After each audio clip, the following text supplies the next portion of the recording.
All right. So if you guys are anything like me, you were staying up late last night and watching the events that transpired in Ukraine. A lot is going on, and I figured I would just hit record and kind of share my thoughts as well as kind of read some news because I've found that I really struggle with staying up to date with what's going on. And I think that it's important that I share the sources that I trust and um, update whoever's willing to listen. So I figured that I would actually just read through antiwar.com right now.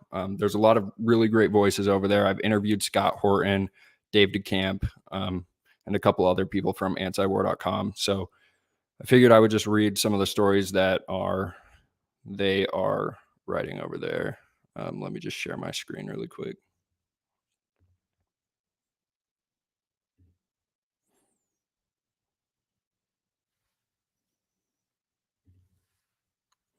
All right. So I think we should start. Well, the funny thing here is with how we're talking about Russia right now, there are a few tweets that I think I'll show later where um, Eric Swalwell and Mitt Romney are saying that this is the biggest invasion since World War II by a great power against a sovereign people. And I tweeted out that that really shows you what these people think about the Middle East and Africa. Uh, so the funny thing here is that the U.S. launched an airstrike against Al Shabaab in Somalia, which is now, I think, officially the longest war in U.S. history. Um, so Dave DeCamp wrote that the U.S. launched an airstrike against Al Shabaab in Somalia on Tuesday. U.S. Africa Command said on Wednesday it marks the first U.S. bombing of Somalia reported by AFRICOM in 2022.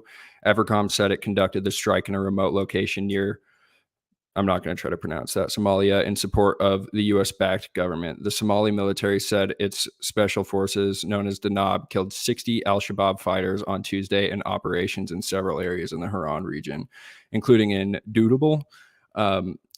AFRICOM said its initial assessment found no civilian casualties in its airstrike, but as recent reporting has shown, the Pentagon is notorious for undercounting civilian casualties. When it comes to Somalia, whenever journalists make it to the scene of a U.S. airstrike, they usually find that civilians were killed.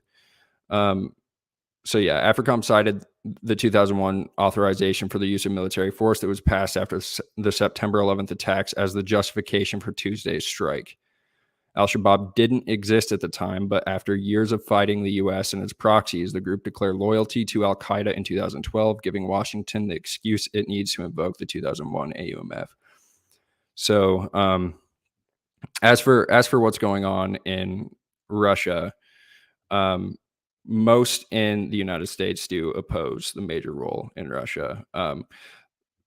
AP News says there's little support among Americans for a major U.S. role in the Russia-Ukrainian conflict, according to a new poll, even as President Joe Biden imposes new sanctions and threatens a stronger response that could provoke retaliation from Moscow. Biden has acknowledged a growing likelihood that war in Eastern Europe would affect Americans, though he has ruled out sending troops to Ukraine. Gas prices in the U.S. could rise in the short term.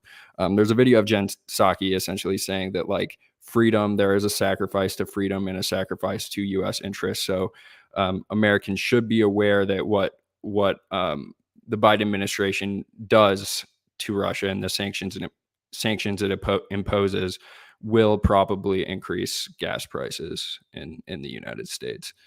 Um, so yeah, then there's also, interestingly, Iran.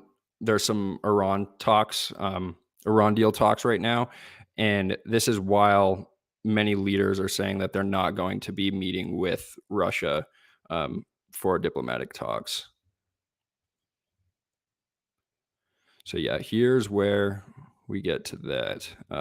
Responsible Statecraft is a really great resource. I've interviewed a few people from there, especially the best interview I've done from someone from Responsible Statecraft is with Anel Sheline about the Yemen conflict. She's absolutely great on the Yemen conflict, and more people need to read her stuff because that's, as has been said by many before me, it's the worst conflict in the world right now. Everyone should go watch Scott Horton's or Dave Smith's appearance on Joe Rogan's podcast. He cites Scott Horan and antiwar.com a few times in that podcast and highlights the Yemen war really well. And Anel Sheline and Responsible Statecraft have been really great resources to stay updated on that conflict. But here they're saying canceling talks with Russia won't achieve anything. The United States and its European partners have no vital interests in Ukraine and therefore should be prepared to compromise. So yeah, the U.S. and French decision to call off talks with Russia this week is foolish and wrong. In the past, this would have been considered tantamount to a declaration of war, but NATO has said that it will not go to war, and Russia has not yet invaded Ukraine. And there is an editor's note at the top because this was written before, but I think this is important context that while the United States was saying that Russia was going to invade Ukraine for the last week, we had called off all diplomatic talks. They continue. It is essential, therefore, to go on talking in the hope that war in Ukraine can still be avoided. Breaking off talks is in the worst, most narcissistic tradition of contemporary U.S. diplomacy, whereby just talking to a rival state is seen as some kind of favor or concession. Sanctions must be seen as a support to diplomatic efforts, not an end in themselves. Many Western leaders appear to have learned nothing from the experience of U.S. sanctions on countries like Cuba and North Korea, and indeed on Russia since 2014, which have taken on a life of their own and lasted for decades without ever achieving the goals for which they were imposed, let alone overthrowing the regimes in those countries. Indeed, should an invasion occur, we would still need to negotiate with Russia in an effort to bring about a Russian withdrawal, as we negotiated with the Northern Vietnamese government during the Vietnam War and with the Soviet government during the Soviet occupation of Afghanistan. A war in Ukraine is not going to end in unconditional Western victory along the lines of 1945. If it doesn't go on in a frozen state forever, like the situation in the Korean Peninsula, eventually there will be some form of agreement. The United States and other NATO governments are correct in imposing certain sanctions in response to the Russian recognition of the Donbass separate republics, but also correct in still reserving their worst sanctions as a deterrent against full Russian invasion. So I actually really disagree with this, and I think we will get to that later. Just sanctions are an act of war, and really what ends up happening is you starve out the people. And you're punishing and making the people of a country suffer for the decisions that the government has made. And I think sometimes the theory is that like the people will get so upset with their government because there's economic strife, but like a lot of the times it will actually embolden the government and unify the government because there's this outside force. You've seen this with Venezuela. So I interviewed John Miltimore. He is one of the managing editors at FEE about Venezuela. And part of the reason that the argument against socialism isn't so effective in Venezuela is because they have this outside force, the United States, imposing sanctions. So the government is able to blame Western forces for their economy. So if we actually didn't impose the sanctions, we could just see socialism as the failure it is. Because, I mean, in a sense, like sanctions are a policy that command economies impose. Like it is a governmental policy. So it's really not any different than what the Venezuelan government does to its own people. So it kind of creates a bogeyman for people to blame an outside force and unify the country. And what's interesting, I was listening to a Ben Shapiro podcast earlier where he essentially makes the argument that, and I disagree with him, that the reason Russia is so emboldened and willing to go to war is because they have a really poor economy. And because they don't believe in liberalism, they don't believe in the same values that we have here in the United States with free markets and the ability to just go get anything you want at the mall in town. They create this sense of national meaning and purpose, and they're able to expand their borders and try to be imperialistic because they kind of do this to unify the people, since there isn't some like unifying value that the country has like liberalism does, is what Ben was kind of arguing. But the problem with this is then like the sanctions that Ben is advocating for would just make that even worse, right? Like if you make the economy even worse in their country, will they not just unify around that government, and would not Putin then have more justification to expand and be imperialistic to unify his people. So just m- granting their argument, or granting Ben's argument, it doesn't really work. But yeah, so you kind of get the sense here that just like obviously at some point we are going to have to talk with Russia, and the fact that we've been calling talks off while being aggressive and saying that Russia is going to invade without talking with them at all and being diplomatic has kind of created this situation we have. And I want to just read the editor's note to see what they say. Russian President Vladimir Putin announced a special military operation against Ukraine Thursday morning local time, and his forces have been entering the country and attacking military infrastructure across Ukraine, drawing international condemnation. Okay.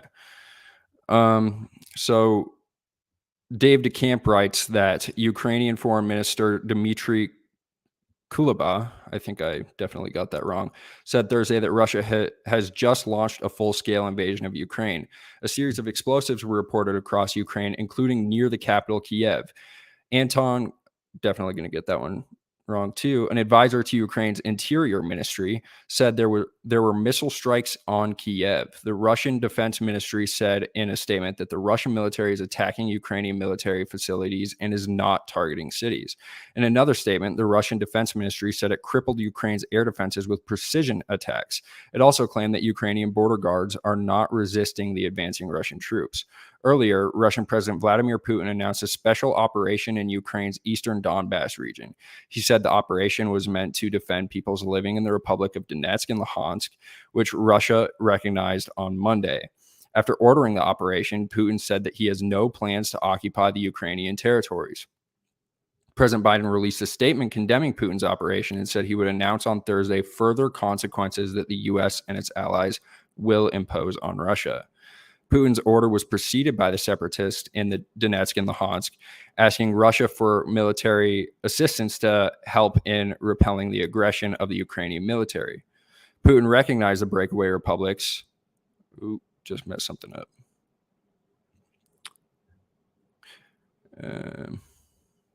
Putin recognized the breakaway republics amid a spike of ceasefire violations along the line of control in the Donbass. The Donetsk and Luhansk first declared independence after the U.S.-backed coup in Kiev in 2014. Under the Minsk agreements, which were signed in 2014 and 2015, Ukraine agreed to cede some autonomy to the breakaway republics and hold elections. In exchange, the Donbass would be demilitarized and the region would remain part of Ukraine. But the accords were never fully implemented. After recognizing the republics, Putin said the Minsk agreements no longer exist. Putin's operation in Ukraine came after months of security talks between the U.S. and Russia. Russia submitted a list of security proposals to the U.S., and chief among them was a demand to promise that Ukraine would never join NATO, which was ignored. So the interesting part here is that, like, a lot of people, I've been hearing people will say that, like, at least Ukraine is defending their territorial sovereignty, and the United States should also defend the territorial sovereignty. But Putin is actually appealing to the territorial sovereignty of the Donetsk and Luhansk regions. So there's a little interesting facet there, and that's not justifying at all what Putin is doing. It's just kind of showing that, like, our support of Ukraine in 2014. Putin claims is illegitimate and violates the sovereignty of these regions. All right, so the latest news that is on antiwar.com is that dozens are killed so far in Russian military attacks on Ukraine. According to the Associated Press, the Ukrainian armed forces have reported at least 40 of their soldiers have been killed since Russia launched its military offensive on the country. Oleksiy Arestovich, an advisor to Ukrainian President Volodymyr Zelensky, said up to 10 civilians have also been killed. On Twitter, Zelensky said Russia was trying to seize the Chernobyl nuclear power plant, which is about 80 miles north of Ukraine's capital, Kiev. Per AP, another advisor to Zelensky said Ukrainian forces lost control of the Chernobyl nuclear site after a fierce battle with Russian troops. And then the tweet says, from Zelensky says, Russian occupation forces are trying to seize Chernobyl. Our defenders are giving their lives so that the tragedy of 1986 will not be repeated. Reported this to the Swedish PM. This is a declaration of war against the whole of Europe, which is crazy to think, because they aren't even a part of NATO right now. And as was said in the previous article, one of Putin's main concerns is Ukraine joining NATO, and the fact that like this attack against Ukraine alone is an attack against all of Europe and implicates all of us, which also would implicate the United States, is very crazy. And I really hope that the United States does not respond with the same spirit. President Biden is set to deliver remarks on the situation at 1:30 p.m. Eastern Time and is expected to announce more sanctions on Russia. The Kremlin said it's willing to negotiate terms of surrender with Kiev and wants Ukraine to declare neutrality and promise not to host weapons in its territory, according to RT. So that also demonstrates like all the people saying that his saying that Ukraine shouldn't be in NATO like isn't actually an argument, like goes to show like that's one of their main things that they're trying to get out of Ukraine and get out of this situation. US military officials are telling the media that Russia's offensive is the beginning of what will likely be a multiple phase large scale invasion. Russian President Vladimir Putin ordered a special operation to defend people in the breakaway Donbass republics, which Russia recognized on Monday, but Russian strikes have been reported across the country. The Russian Defense Ministry claims Russia's armed forces are only targeting military sites in Ukraine, not cities. Putin has said he does not intend to occupy Ukraine.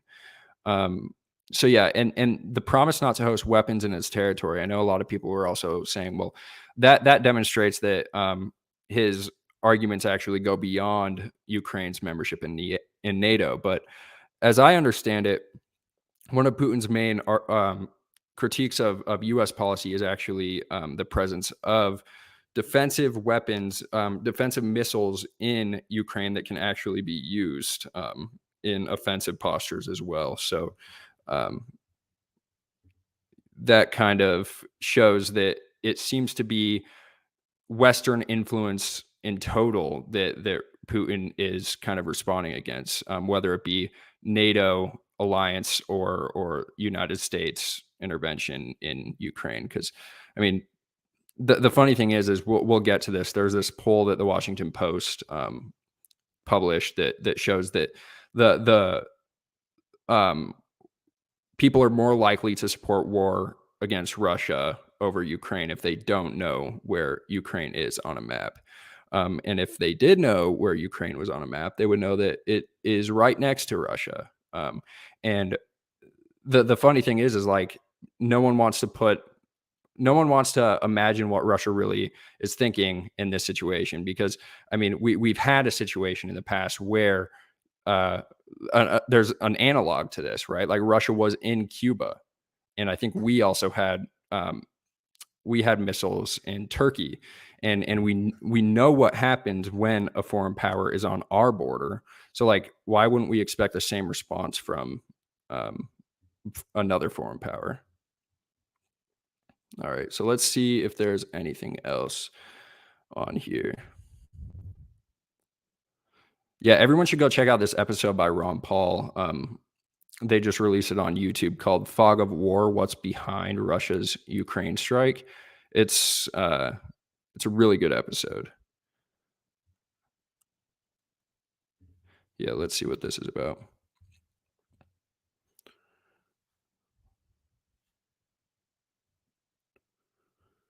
So apparently, a bipartisan group of 43 members of Congress sent a letter to the Biden administration Tuesday to reassert the war powers vested in Congress under the U.S. Constitution and the War Powers Resolution of 1973.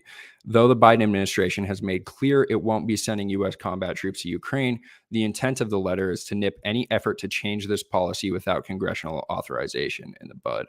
The authors Peter DeFazio and Warren Davidson write that if the ongoing situation compels you to introduce the brave men and women of our military into Ukraine, their lives would inherently be put at risk if Russia chooses to invade.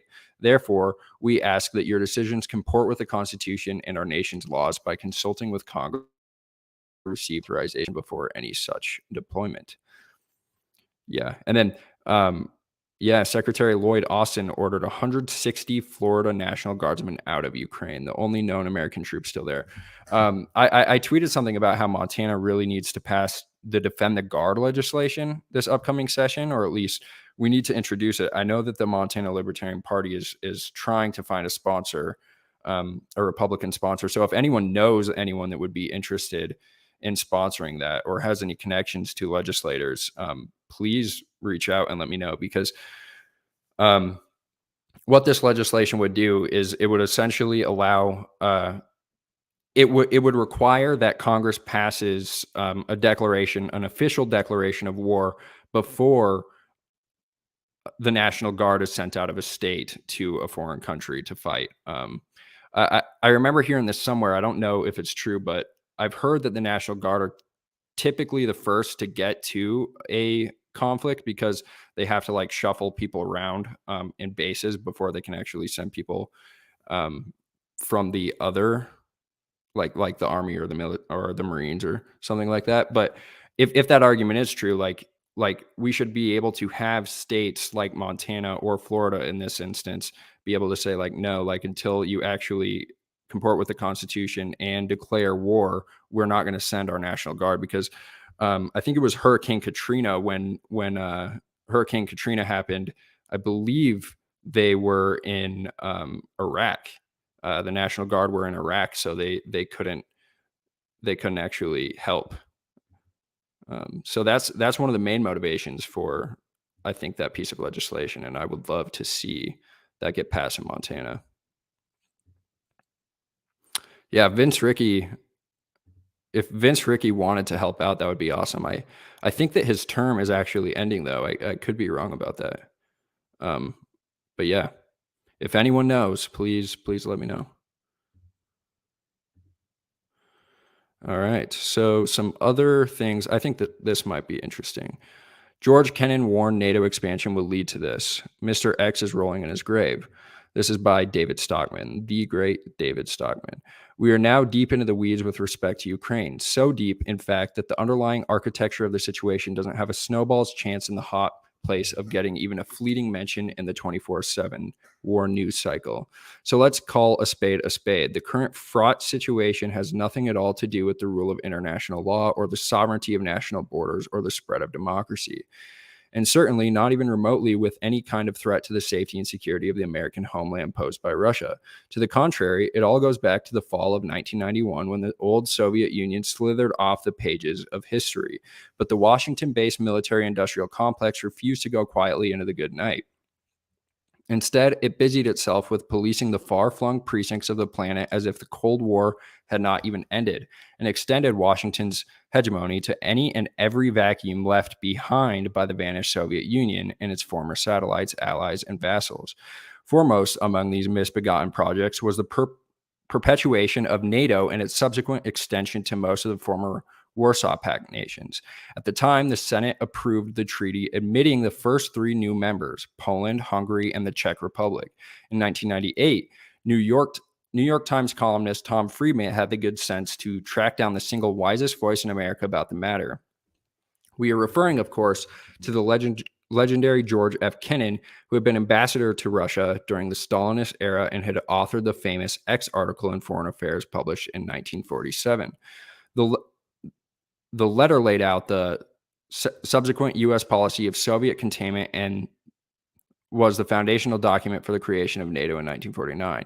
Needless to say, the then aging Kennan delivered the then youngish New York Times columnist an earful, one which literally echoes down through the ages. Kennan virtually predicted today's insane break of war with Russia. Quote, I think it is the beginning of a new Cold War. I think the Russians will gradually react quite adversely and it will affect their policies. I think it is a tragic mistake. There was no reason for this whatsoever. No one was threatening anybody else. This expansion would make the founding fathers of this country turn over in their graves. We have signed up to protect a whole series of countries, even though we have neither the resources nor the intention to do so in any serious way. NATO expansion was simply a light-hearted action by a Senate that has no real interest in foreign affairs. What bothers me is how superficial and ill-informed the whole Senate debate was, added Mr. Kennan, who was present at the creation of NATO and whose anonymous 1947 article in the journal Foreign Affairs signed X defined America's Cold War containment policy for 40 years. I was particularly bothered by the references to Russia as a country dying to attack Western Europe. Don't people understand? Our differences in the Cold War were with the Soviet communist regime. And now we are turning our backs on the very people who mounted the greatest bloodless revolution in history to remove that Soviet regime. And Russia's democracy is far advanced, if not farther, as any of these countries we've just signed up to defend from Russia, said Mr. Kennan, who joined the State Department in 1926 and was a U.S. ambassador to Moscow in 1952. It shows so little understanding of Russian history and Soviet history. Of course, there's going to be a bad reaction from Russia, and then the NATO expanders will say that we always told you that that is how the Russians are, but this is just wrong. Moreover, in one of the so that's where the quote ends, and then just a second.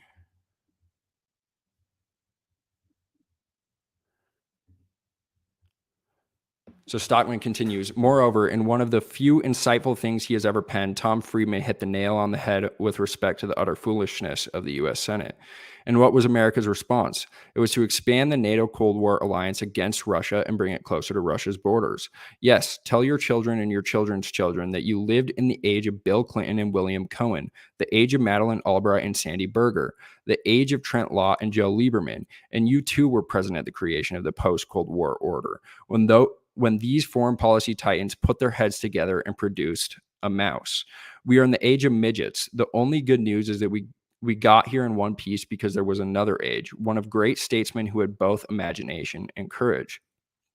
Alas, if we were only a matter of intellectual midgets, the initial foolishness of expanding NATO might have been stillborn in its tracks. Unfortunately, however, what was at work was not merely weak brain power, but massive lobby power and influence peddling of the military-industrial complex. That is to say, the reason there was no peace when the great 44 years Cold War ended was that America's then $507 billion defense budget, so that was in 2012, couldn't tolerate disarmament and demobilization, which the objective condition of the world clearly beckoned. And most especially because the neocons, unreconstructed Cold War hawks and defense pork barrelers who dominated the GOP were lined up resolutely against it. For crying out loud, after years of the Reagan defense buildup, the GOP on Capitol Hill was so addicted to war spending that they even put expansion of NATO into their 1996 party platform. Doing so, they reverted in knee-jerk fashion to phony peace through strength rhetoric in a world in which there was zero effective military threat to the security of the American homeland. Indeed, the GOP's 1996 platform amounted to nothing more than recycled captive nations, humbug that had been faithfully broadcast to Polish, Baltic, Hungarian, and Czech, and other Eastern European constituencies throughout the Cold War with no intention of doing anything about it. As a young legislative assistant on Capitol Hill during the 1970s, working for a congressman from Illinois who had statewide ambitions, in fact, we drafted more than our share of captive nations resolutions, which of course were not worth the mimeograph paper they were printed on. So the truth is, George Kennan was dead right. The original expansion of NATO, which was forced on the Clinton administration by the GOP Senate, was every bit as frivolous and superficial as the captive nations resolutions. That is, foreign policy extracted from the flotsam and jetsam of domestic election bloc maneuvers. So I think this is Kennan again. We are the party of peace through strength. We believe the safety and prosperity of the American home and workplace depend upon ensuring our national security in a dangerous world. This principle was proven in our long struggle against communism, and as recent events have tragically shown, it is still true today. The gains we made for democracy around the world under two Republican presidents are now imperiled by a rudderless foreign policy. We vigorously support restoring the promotions of democracy worldwide as a cornerstone of U.S. foreign policy. Democracy is the best guarantor of peace and will ensure greater respect for fundamental human rights and the rule of law.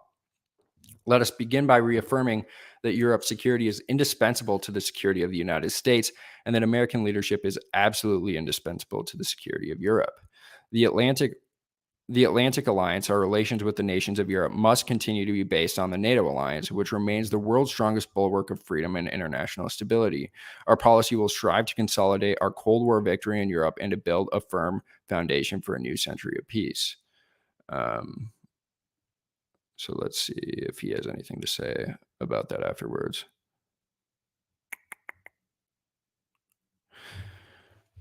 I just want to read his conclusion. For want of doubt, it is worth recalling that when Obama left office, the constant dollar defense budget had eroded considerably from $702 billion to $572 billion in 2017 as a result of George Bush's Middle Eastern wars being wound down, but the GOP neocons were not remotely done.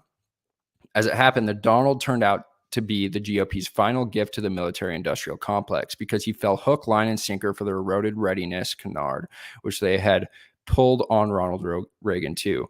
Trump ended up restoring real defense spending to near record levels of $674 billion, even as he foolishly harassed the rest of NATO to spend even more.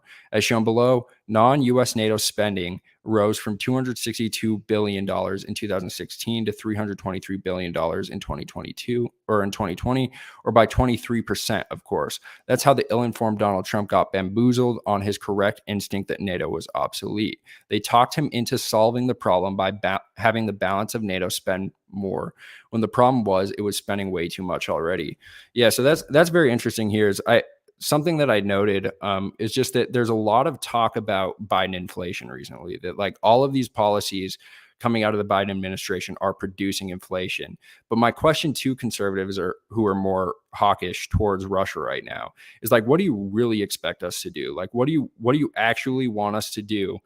Because you are criticizing from a fiscal conservative perspective the current Biden administration when it comes to the price of gas, when it comes to all of these things. And at the same time, it seems like people like Ben Shapiro are arguing for more sanctions on Russia, which will increase gas prices in the United States. And at the same time, they're arguing for a higher military budget and to police the world when we know that we just hit $30 trillion in debt in the United States. We have to continue to print money to pay for these wars. So what do fiscal conservatives really think that we are capable, not just like what we ought to do, what we are capable of doing as a country? What we are seeing right now with the United States kind of being humiliated on the global stage is the retreat of the American empire and really the consequence of the war on terror, and all of the other wars that we've declared since Lyndon B. Johnson, whether it be the war on poverty, the war on drugs. This is the consequence. The empire is retreating because we have inflated the dollar away, and there is no confidence in us anymore. The downside to more sanctions is that it is going to push Russia towards China and Iran. There's this really great article by my friend Stratty, and I might try to find it later in this live stream, where he breaks down this kind of financial system that Russia, along with Iran and China, have created to kind of safeguard themselves from sanctions, from U.S. sanctions. So instead of being diplomatic and trying to trade with these countries, as Frederick Bastiat, the economist, suggested, he said that when goods don't cross borders, troops do. And instead of trying to do that, we are pushing them further away from us, which is incredibly dangerous and myopic. We might want the people of the United States might want a strong military. Well, they don't want a strong military reaction, but some do. But it's very myopic because, especially from the conservative perspective, like it's also contradictory. It's contradictory to everything you believe when it comes to fiscal conservatism. And honestly, that's exactly why I am no longer a conservative. That's not why I'm a Republican, or that's why I'm not a Republican anymore, is because when I was a senior in high school, and I saw that Trump was bombing Syria and Afghanistan, it really made me reflect. And I had really come to love the principles of freedom and to be able to see that, like, Republicans were very inconsistent when it came to small government fiscally, but not small government when it came to foreign policy and security. So I think that there's really a lesson to be learned from all of this, that the United States really is retreating, and part of it is because of the fiscal policies that the United States has been pursuing, whether it's through monetary policy or the deficit spending that is required and the printing of money that is required to pay for war and to pay for all of these programs that the United States tries to pay for while it's $30 trillion in debt. So I think that this is a great article, and everyone should check out David Stockman because he has some great stuff on the economy and war. I do want to see if there's any more updates on what's going on here. Dave DeCamp has been on top of all of this.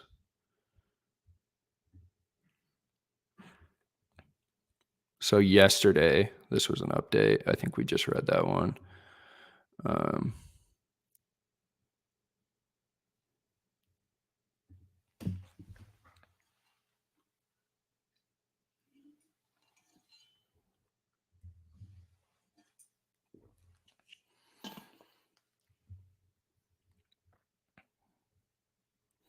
All right, so it doesn't look like there's any more news there. So I'm going to switch over to Twitter really quick and kind of show you guys my feed over the last 24 hours because, and kind of just let you guys see how I observed everything happening last night. Because again, like if you're anything like me, you were staying up pretty late watching the news. So the first news I got of it was when Putin ordered military operations in Ukraine.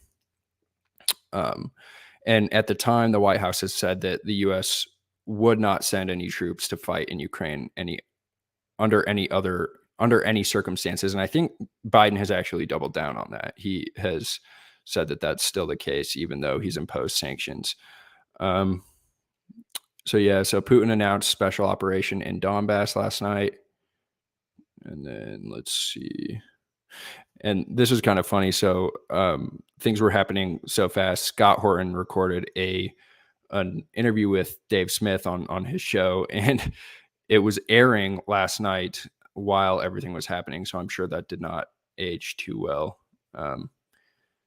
I know that a lot of us were saying that a lot of libertarians were saying that we did not expect an invasion, and a lot of us have had to come back and say that we were wrong about that.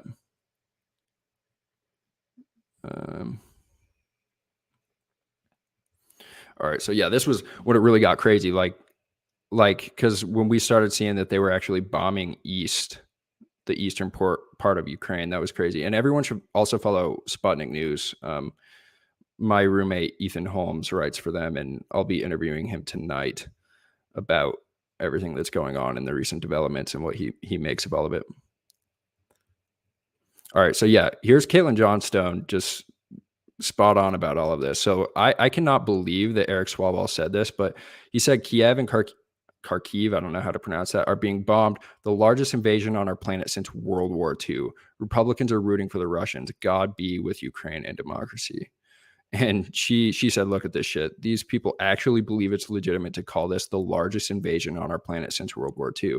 Just snip out all the pages from the history books between 1950 and 2003 to make Western imperialists feel good about themselves. Everyone should go follow her. I think she has a Substack. She's really great on this, and kind of she has a lot of existentialist articles too, where it's like we are so close to nuclear war, and like just the idea of like people not really being aware of it and then just being in class one day and looking up and seeing a mushroom cloud. Like her writing is very, very great, but also very depressing at times. And then Tulsi Gabbard. So this was crazy. So she comes out and she says this war and suffering could have easily been avoided if the Biden administration and NATO had simply acknowledged Russia's legitimate security concerns regarding Ukraine's becoming a member of NATO, which would mean U.S. and NATO forces right on Russia's border. So she said this last night, and then instantly, like I think within like 20 minutes, there were like 80,000 people tweeting about her being a traitor. Traitor was trending on Twitter charts last night. And this is the type of inauthentic stuff that I think is really weird, where like it has to be like some weird Fed involvement or something like that. Like the algorithm has to be corrupted or compromised, because there's no way that many people started talking about it that instantly. It was kind of crazy to see that people really started attacking her for that early. And even I had people calling me saying that I was working for Russia because I didn't want to go to war with a country that has more nukes than the United States. And it's just such an inauthentic talking point that does not come from like a genuine source. Like this is a manufactured thing and fabricated narrative, and the fact that it was trending on Twitter last night was really weird. Um, yeah, I just had this thought last night. You should be able to conscientiously object from the taxes and inflation that fund war. Those that support a war should fight and fund the effort themselves. Object to the fiat system that fuels war at the expense of your savings.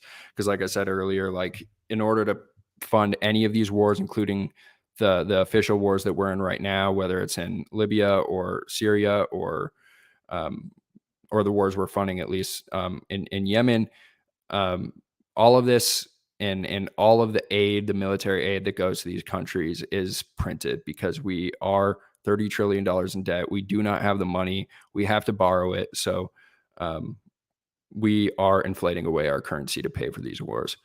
And then Ethan Holmes, who I'll be interviewing tonight, he says, I don't want to see a multipolar world order because I hate the West, but rather because I love it. Those who most sincerely criticize the West's present iteration are those who care about its future ones. And then Representative Anthony Sabatini said, focus on the tyranny in our country, not on nonsense 5,000 miles away. And then, yeah, apparently Ukraine announced martial law last night following the invasion. So I don't know. We'll hear more from Ethan tonight about what happened there. And then Max Abrams, everyone should also follow Max. He's great on all things foreign policy. So someone said Putin warns any foreign attempt to interfere with Russian action will lead to consequences they have never seen. And he says, this is exactly why Ukraine should never be in NATO. Imagine if Ukraine were in NATO. America would be in the middle of a war against a nuclear superpower. Under obligation, we would obviously have to go to war to defend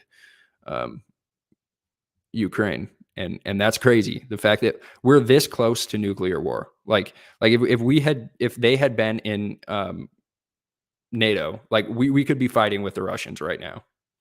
It's insane. And yeah, I should probably not share this because I don't know if any of these are actually legit. But yeah, there was some footage pretty early on of bombs in Ukraine.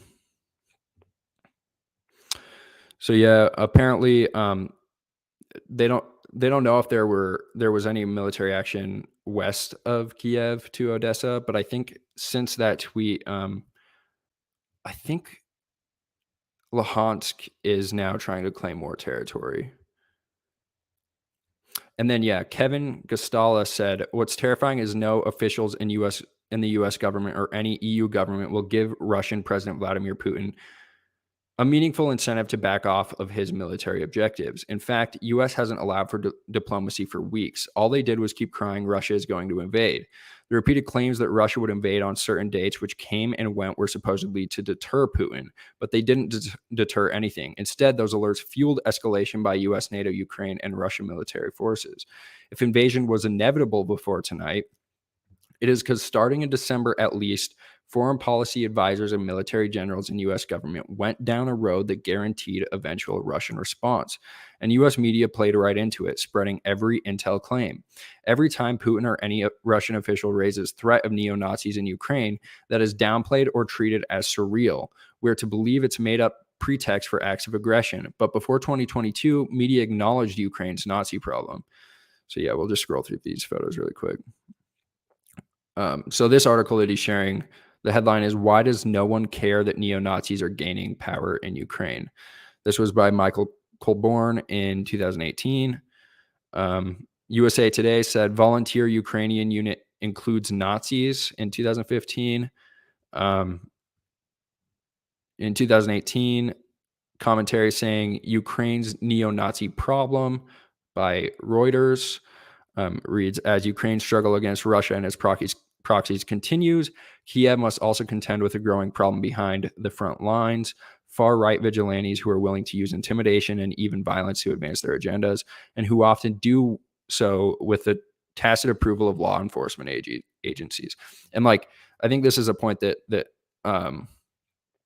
Scott has made. Like, this isn't like people are just calling them Nazis like Democrats do here in the United States. Like these are legit people who have Nazi kind of flags and swastikas. And if anyone watches Hate Thy Neighbor, I think it's on Hulu. There's this episode where the comedian interviews a bunch. He goes to Ukraine and he interviews a bunch of these far right guys and straight up asks them like, "Are you racist? Like, do you hate me?" Because I think the guy was black. I don't remember, but and the guy's like, "Well, we don't hate you, but we don't want to live with you." Like these are legit Nazis, and we talked about it on my previous podcast with Ethan Holmes. If you want to know a little bit about their background and kind of where this more from a sociological perspective, why people are so far right in the country. And then another article is Ukraine's anti-Russia Azov battalion. I think that's how you pronounce it. Minutemen are neo-Nazi terrorists. So Kevin continues, a military offensive by Russia is happening, not beyond Donbass yet, but into breakaway republics in eastern Ukraine and likely deeper into contested territory to fight Ukrainian forces. And Putin may push on to Kiev, especially if world leaders do not reconsider their playbook. For the record, I do not support Russia's military offensive in Ukraine, including in the Donbass region. I support de-escalation, and Russia's troops should stay out of Ukraine. He says that we should allow French and German diplomats to sit down with the U.S., Ukrainian, and Russian diplomats, perhaps hammer out an updated Minsk agreement, but more than anything, acknowledge a 25-year-old grievance, NATO expansion, and offer some concession to avoid what we're seeing now. All right, yeah, so this is the article that I was citing earlier. This is important context. Everyone on Twitter tonight is now a foreign policy expert on all things Ukraine and Russia. Meanwhile, 84% of Americans don't know where Ukraine is. That's NBC News. And then Reed Coverdale, my friend Reed Coverdale, come in here with some more lighthearted jokes to make sense of the situation last night and laugh about it. The Nazis and the Russians are fighting again. Kim Iverson said, all we had to do was back off from NATO talk. Ukraine is Russia's part of the world and their security issue. We really shouldn't have toppled the government in 2014. Kim is awesome. Her segment on the Hill is great. And I mean, she's a leftist, but like she has been spot on about the COVID regime and she has been spot on about foreign policy. And yeah, last night when everyone thought that President Biden had gone to bed to give his talks today at noon, apparently he actually was talking to Zelensky. But that was, I mean, I was a little nervous about what would have came out of that. But I think, as I said earlier, Ethan will give us a little update as to what Biden actually said in his statement today. Dave DeCamp said, backing a coup in Ukraine, sending weapons to them and expanding NATO up to Russia's border had some serious consequences, huh? Remember this lesson as the U.S. is building up its forces and alliances in Southeast Asia to encircle China. Yeah, I have to get rid of this too. So there were some rumors that there were some strikes in Moldova last night, which would have been absolutely crazy. Because then that would have been Russia expanding towards NATO. And yeah, that really could have turned into something bigger. But yeah, here's Kyle Kulinski with some honesty. Truly terrifying times that Biden cuts off Russia from the global banking system in retaliation.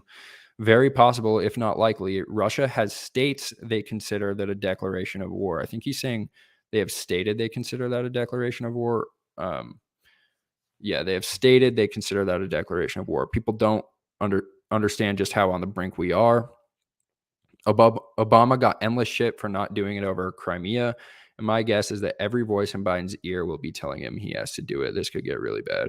Yeah, the funny thing is like, again, back to Ben Shapiro in his episode today. He's talking about while simultaneously talking about how Biden's not going far enough, he's also talking about how like they're hypocritical because they are worried about gas prices now and how sanctions are going to affect gas prices in this country.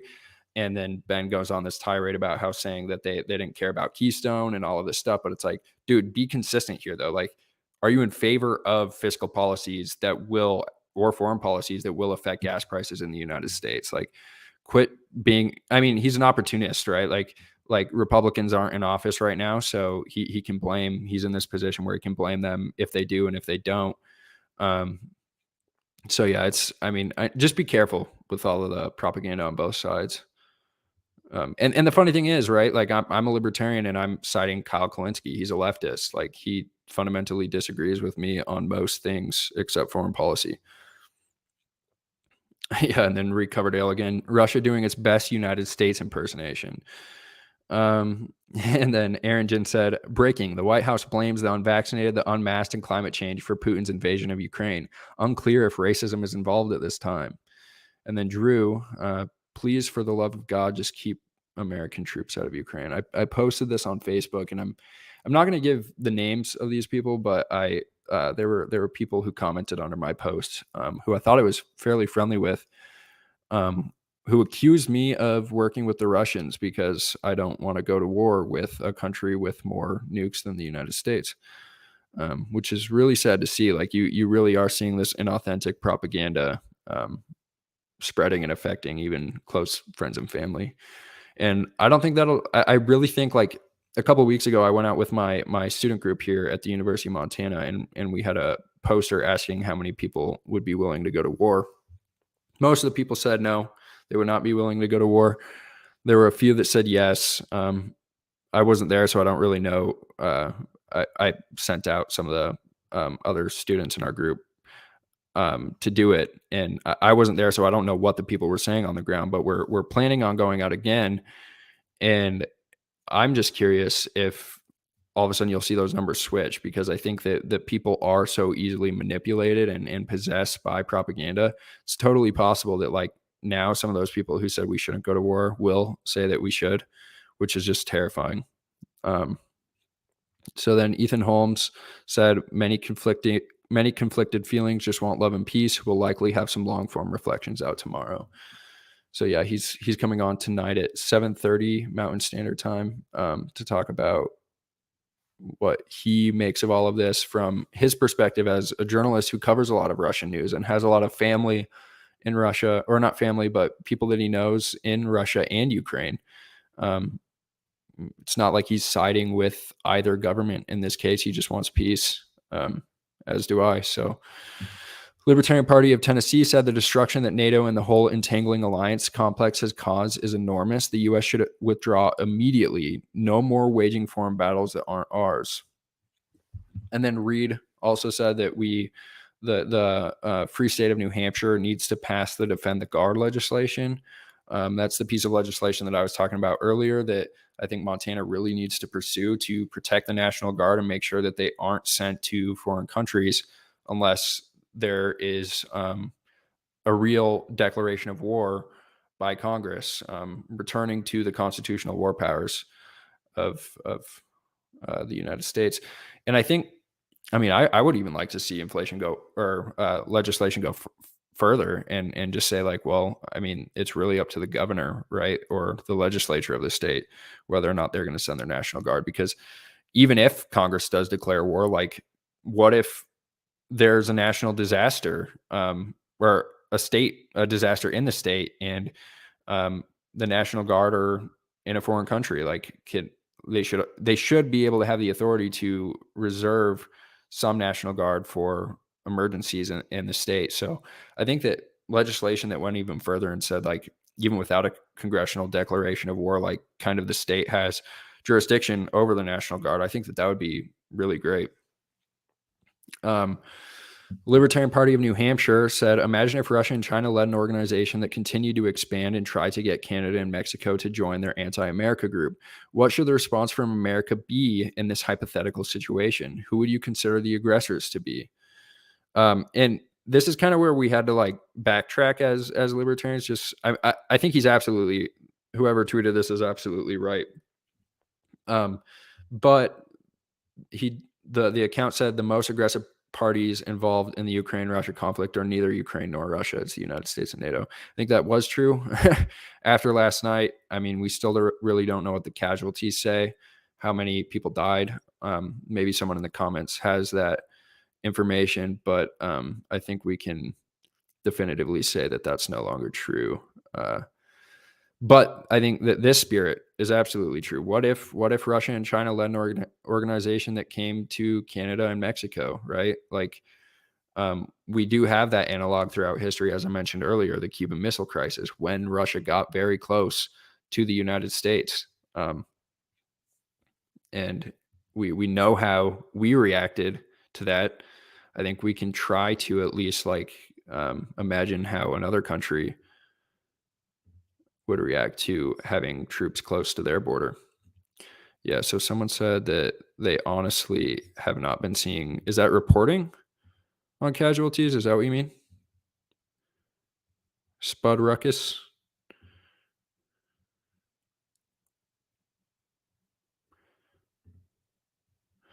And then Anthony Sabatini said Lockheed Martin, Raytheon, General Dynamics, Boeing, and the Democrats are super pumped right now. Yeah, so this is crazy, right? That we actually have some like real non-interventionists. Um, did he get elected or is he running?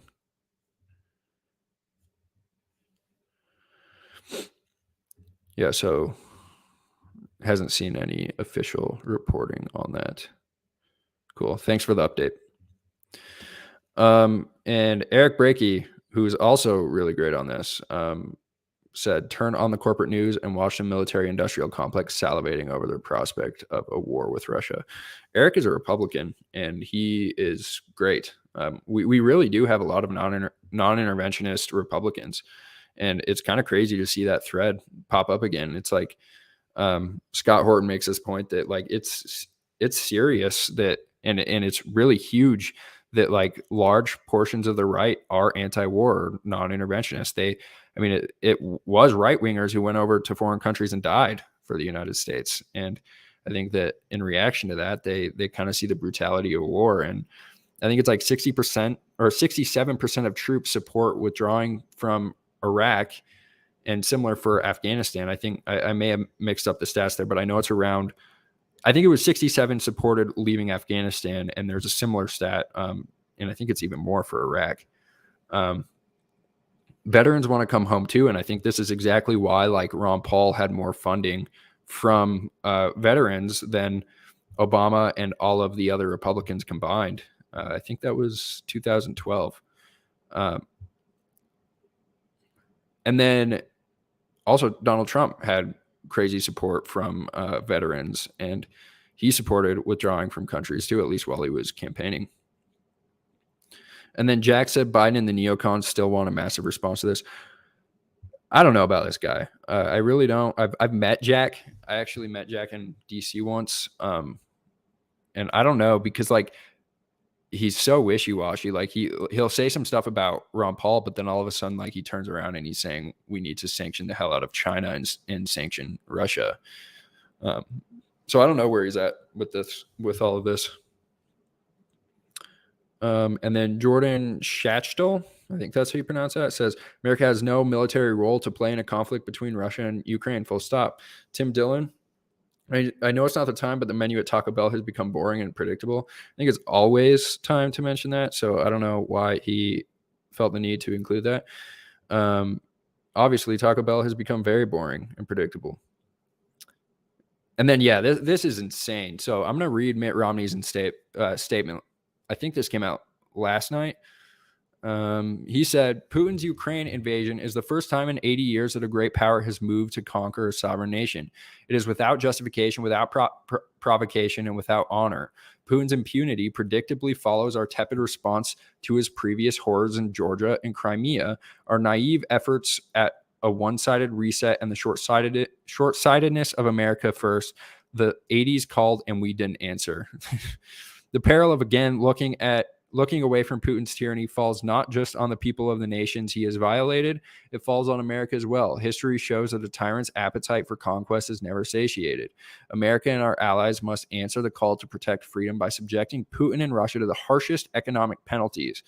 And he has to include Putin or Russia there, right? Like, obviously sanctioning even the leaders of Russia will still have some effects on the economy of Russia, but But these sanctions that the United States are pursuing and imposing will affect the people of Russia as well as us here. I think, um, I mean, like I said, Jen Psaki has admitted this. But yeah, this is just crazy that people are so willing to starve out the population of another country because of the actions of their own government. As I mentioned before, it only emboldens the government and gives them kind of a bogeyman to unite their people around. So he says, by expelling them from global institutions and by committing ourselves to the expansion and modernization of our national defense. And then Kevin said, if your response to Russia's military attack against Ukraine is to shame the few who try to create space for alternative perspectives in the hopes of avoiding war, you're loathsome. Shame the leaders of Russia, US, Ukraine, and EU countries who failed to prevent conflict. And then Ethan tweeted this photo last night. Says, it didn't have to end like this. And it's like a photo of, what do you call it? Like a deep fried photo of Ron Paul. Jack said it didn't have to be this way. And then I tweeted this photo of, it's for people who are listening just on audio. It's a photo of it's like a compilation of different photos from Ron Paul's 2008 campaign. Him shaking hands at people, like a crowd of people who support him. And then like when he filled auditoriums, and there's a photo of a blimp, the Ron Paul blimp, or there's a Ron Paul blimp floating above the auditorium. Kind of some nostalgic photos right there. And I just said, we had an opportunity to change course. Clint Russell, who I've had on the show, said every single American politician needs to feel it in their bones that supporting U.S. troop involvement in Ukraine will be a career ender. We're about to find out if our representatives give a damn about public opinion, because there is virtually no popular support for this BS. And then, yeah, so Ukraine last night decided to shitpost instead of, or I guess their Twitter decided to shitpost, and there's this funny, Suraj Hashmi said, Russia launches invasion, Ukraine. I got the perfect meme for this. And it's a photo of Hitler standing over Putin, and they're obviously trying to say that like Putin is Hitler, and Putin is literally Hitler, as they would say. And I just posted a photo of the neo-Nazis in Ukraine. And I said, right. Caitlin Johnstone said, so it now seems the U.S. alliance has been forced to choose between either A, escalating aggressions against Russia to world-threatening levels, or B, doing what anti-imperialists have been begging them to do for years and pursuing détente. I don't see a third option. Do you?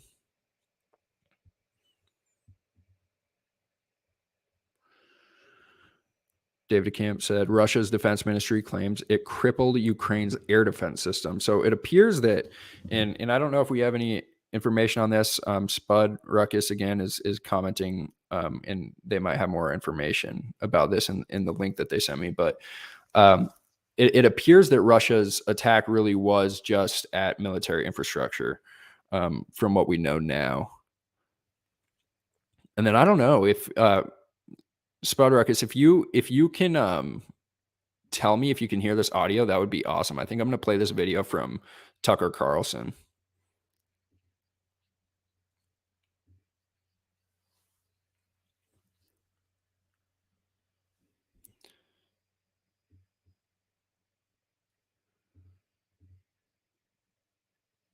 If it loads.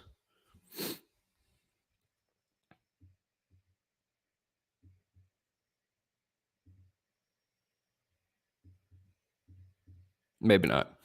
Either way, Tucker has been amazing on all of this, and it's great to see that. Like, yeah, I retweeted this thing that I tweeted on February 11th, where I said Tucker Carlson is an American hero for talking an audience filled with right wingers like my grandparents out of supporting war with Russia.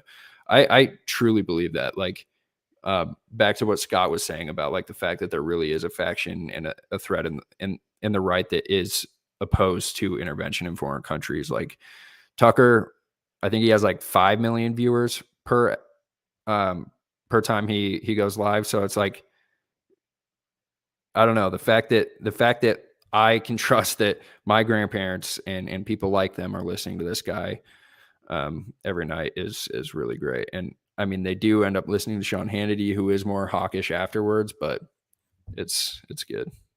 Um, this is sufficient, I think, because he's the biggest show on cable news. How about now? Can you hear it?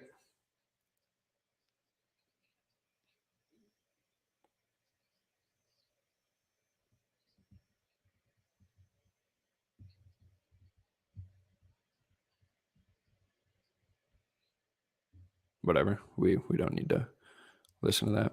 Everyone should go check out that clip. Um, all right, and then someone else commenting about Eric Swalwell's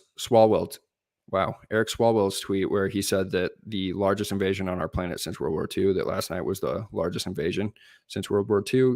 Robert Kroos said it never occurs to worthless sacks of shit. I don't know if I'd use language like that, but I understand the spirit. Like this, that if things get really bad, they'll be counting on a lot of Republicans to risk their lives over this. So that's why Republicans don't support this. It's Republicans who go over there and fight. Maybe less now that they impose the mandate on veterans. Maybe those that aren't so willing to comply with everything, all of them left, which is very concerning.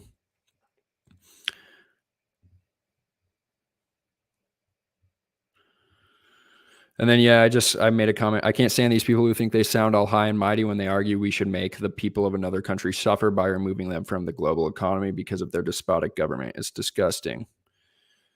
Still hold to that. Dave Smith tweeted this morning, buckle up for some serious war propaganda. Don't believe anything the corporate press tells you.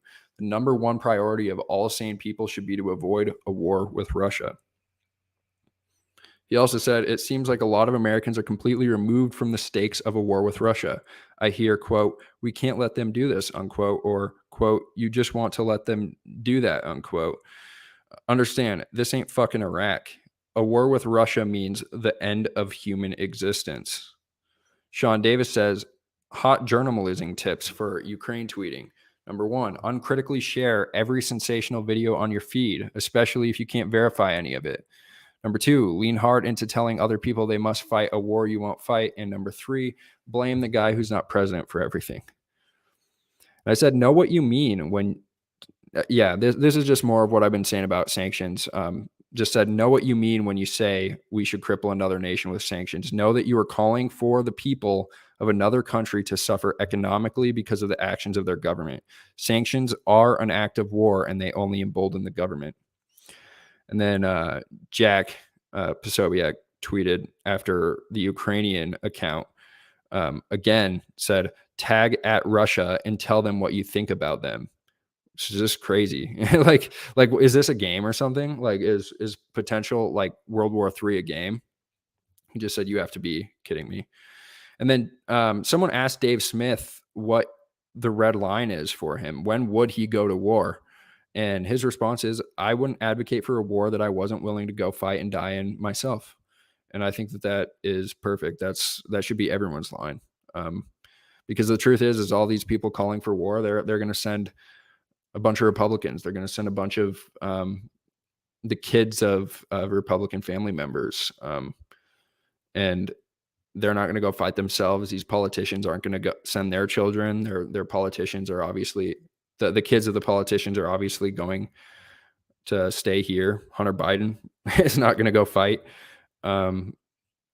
So I think that's just for anyone saying that we should go to war with a country. Just ask yourself whether or not you would be willing to fight and die and fund it too. Yeah. So Fee tweeted this article called "This Was Mises's Main Case for Peace." Maybe we should read through this really quick. The subtitle is "War Only Destroys, Peace on the Other Hand Creates." And Brittany Hunter writes, war is absolutely devastating. There's no dancing around that fact. Not only is it responsible for the loss of countless human lives, it also leaves an immeasurable amount of physical and emotional destruction in its wake. Opponents of war may decry war until they are blue in the face, begging those in power to consider its human cost. But these cries almost always fall upon deaf ears, as history has tragically demonstrated. When it comes to politicians in war, the ends always justify the means, even when those means are human lives. And while human life is sacred, this truth alone has never been enough to convince global leaders to seek an agenda of peace rather than one of destruction. But the market has taught us that incentives work. So instead of relying on a method that has done much to deter war over centuries, why not try an argument that plays to the interests of those in power? As Mises explains in Liberalism, the most impactful argument against war comes in the form of a basic economic principle from which we each benefit: the division of labor. He writes, how harmful war is to the development of human civilization becomes clearly apparent once one understands the advantages derived from the division of labor. The division of labor turns the self sufficient individual into the social animal dependent on his fellow man, the social animal of which Aristotle spoke. The division of labor plays a huge role in each of our lives. Every time we go to the supermarket or the office, we are seeing the division of labor in action. Since each individual is gifted with different comparative advantages, it makes sense that each would specialize in the field where the contribution is most efficient and thus most useful. This is why some of us are farmers while others are lawyers. And it is this system that has given us a market robust with choice. As Mises explains, if a number of men work in cooperation in accordance with the principle of the division of labor, they will produce, other things being equal, not only as much as the sum of what they would have produced by working as self-sufficient individuals, but considerably more. If I really wanted to, I could spend my time being a jack of all trades, attempting to supply all my basic necessities for myself. But this would make it almost impossible to master more than one specific trade. So instead of growing my food, sewing my own clothes, or building my own home, I rely on others who have specialized in each of these fields. By doing so, I free up my time so that I am able to focus on my own unique set of skills and talents. The division of labor is so important to civilization that Mises writes, all human civilization is founded on this fact. It is by virtue of the division of labor that man is distinguished from the animals. And while the division of labor may separate us from nature's wild creatures, there is nothing more animalistic than war, as Mises also notes. War, carnage, destruction, and devastation we have in common with the predatory beasts of the jungle. Constructive labor is our distinctively human characteristic. The argument in favor of human dignity may strike a blow to the hearts of many, but it has never been enough to deter the powerful and power hungry from waging war. But one thing the powerful understand well is self-interest, and therein lies the key to an effective anti-war argument. Mises writes, there are high-minded men who detest war because it brings death and suffering. However, much one may admire their humanitarianism, their arguments against war in being based on philanthropic grounds seem to lose much or all of its force when we consider the statements of the supporters and proponents of war. This is why Mises proposes reframing the debate. For the warmonger, unconcerned or at least unfazed by the human toll of war, conflict does have political benefits. For those warmongers, as Mises writes, war is the father of all things, said a Greek philosopher, and thousands have repeated it after him. Man degenerates in time of peace. Only war awakens him in slumbering talents and powers and imbues him with sublime ideals. If war were to be abolished, mankind would decay into indolence and stagnation. And while humanity may not rank high on the state's hierarchy of values, trade, commerce, and luxurious foreign imports, most certainly do. In truth, war is the destroyer of all things, and the market is the creator. Since conflict interferes with the free exchange of goods and services among those on opposite sides, it serves only to hurt all parties involved. Mises touches on this when he says, self-sufficient farmers who produce on their own farms everything that they and their families need can make war on one another. But when a village divides into factions with the smith on one side and the shoemaker on the other, one faction will have to suffer from want of shoes and the other from want of tools and weapons. As has already been discussed, few people pursue isolated production simply because it is not in our best interest to do so.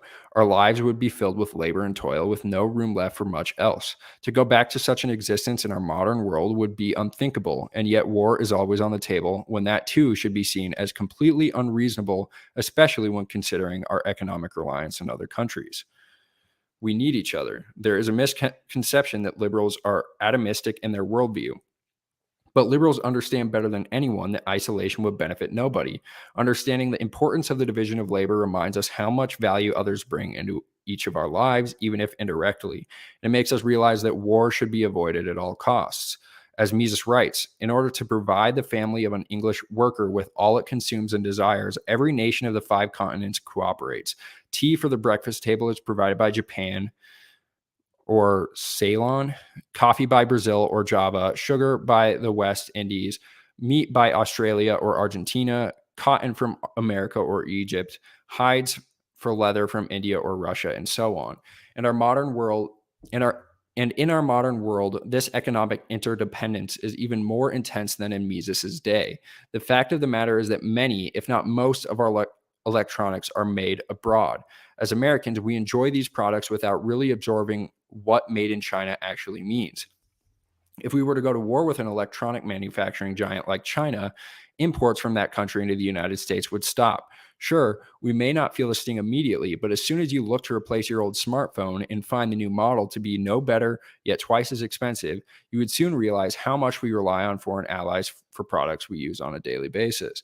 As Mises says, at the beginning of the 19th century, by far the greater part of the inhabited world was still divided into a number of economic regions that were, by and large, self-sufficient. The development of a complex network of international economic relations is a product of 19th century liberalism and capitalism. They alone made possible the extensive specialization of modern production with its concomitant, I think that's what that is, improvement in technology. So peace creates, war only destroys. Peace, on the other hand, creates. As a line from a song in the Broadway musical Rent exclaims, the opposite of war isn't peace, it's creation. Peace is what has allowed us to each specialize in one area while benefiting from the division of labor.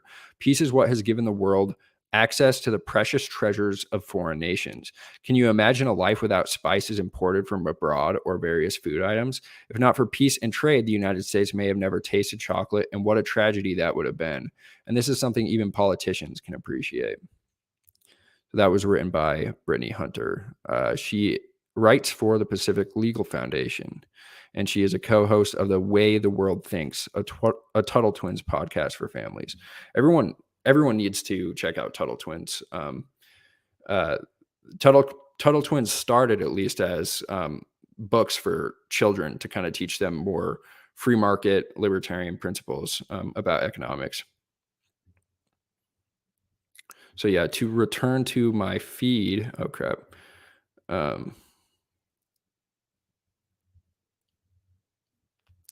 I don't know where I was at. I'm just going to be going I might even go for 2 hours, but when I run out of steam, I'll stop. Glad to see that 6 people are watching.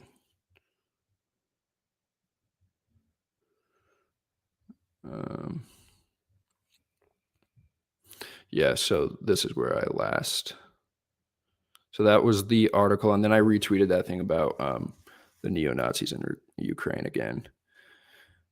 And then Dave DeCamp admitted that a lot of us really were wrong about invasion. Aaron Mate said, I did not think that Russia would invade Ukraine. The pushback from Kiev and other European allies to U.S. warnings, coupled with the long history of Western intel deceptions, were the main reasons I was wrong. He said Russia's attack is illegal. It's also exactly what U.S. would have done had Russia done to Canada what U.S. did to Ukraine, pledge hostile military alliance membership, back a coup, pour in weapons used to attack civilians, thwart diplomacy, except U.S. would have done it years ago. That doesn't justify what Russia is doing. Nothing can, but helps explain it. U.S. has treated Ukraine as a prize in its bid to encircle and weaken Russia long after Cold War ended. I wish Russia pursued more diplomacy, but fact is they're responding to a crisis they didn't start. And yeah, I don't think there's going to be any audio. Spudruck in the comments is saying that he can't hear anything, or they can't hear anything.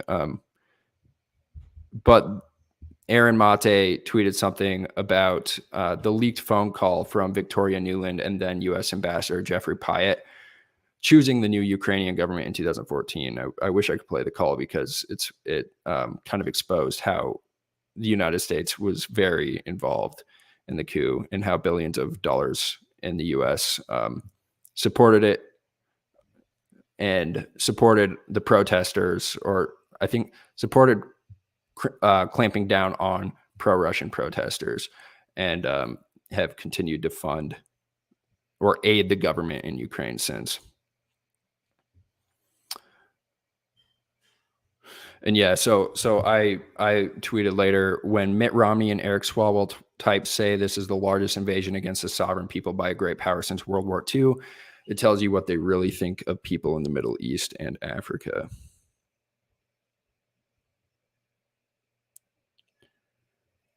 Just considering what, like, all the 7 wars that we're in. Libya, where there's now chattel slavery because the United States got involved and toppled the government there. Obviously, Iraq, Afghanistan, the ones that people know about. So, Somalia, longest war, I think, in the United States right now, or that the United States government is conducting right now. And then Yemen, which is the worst of all of them, if this conflict with Russia doesn't boil to be something much greater. And then Drew Hancock posted this photo of, I mean, it's just like the general sentiment of like average white liberal, like hearing about Russia invading Ukraine, and he was making fun of that. And apparently, the German chancellor has warned Boris Johnson that Germany would not support kicking Russia out of SWIFT, and neither would the EU, which is great to see. We'll talk to Ethan more about that tonight, hopefully. And then I just restated that Montana needs to pass Defend the Guard legislation this upcoming session. No state should send its National Guard to another country unless Congress has declared war. I really think there's fertile ground for this legislation in Montana, especially after the Montana legislature passed a resolution almost unanimously calling on the feds to end endless wars. Scott Horton came to Montana, and we took him to the Capitol, and he testified to the legislators and made a very convincing case about why we needed to leave Afghanistan and Iraq before we had left Afghanistan.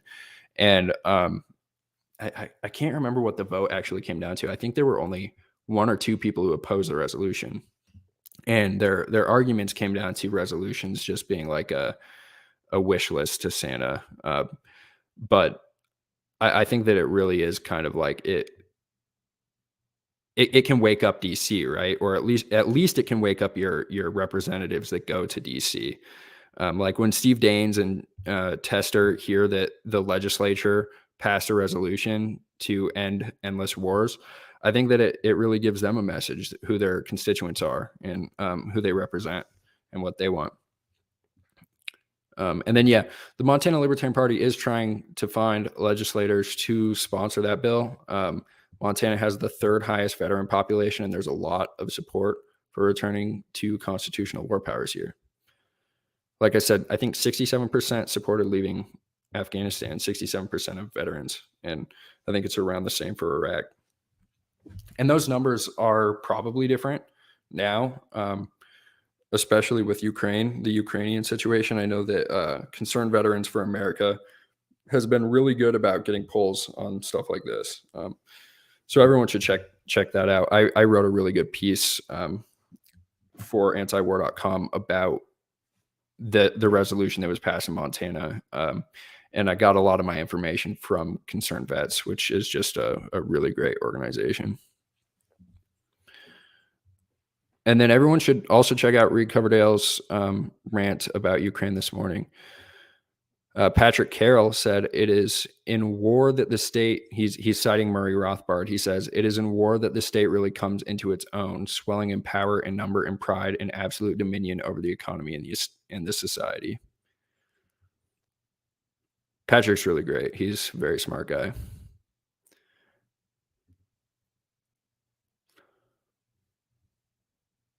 And then Let's see what the comments are saying.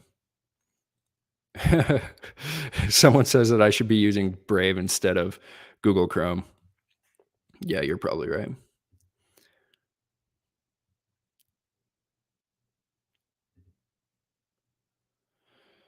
Um, Someone said the only reason we care about this is because the neolibs have the launch button. Uh,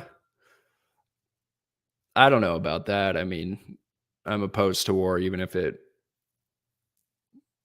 I mean, it depends also what you mean by neolibs, right? Like, neoliberals seem to be anything from Eric Swalwell to Mitt Romney, but they could also be considered neocons. So I don't really know how to define those things. But yeah, I don't really support anyone having the launch button.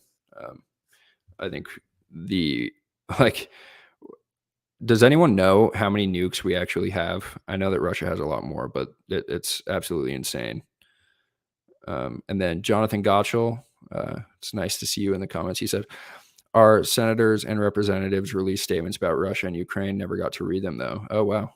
Well, I think Senator Daines denounced Russia, which I've always found that funny is when like public officials feel the need to denounce something that's obviously detestable. Like it's like if you wouldn't have said something, would you have gotten backlash?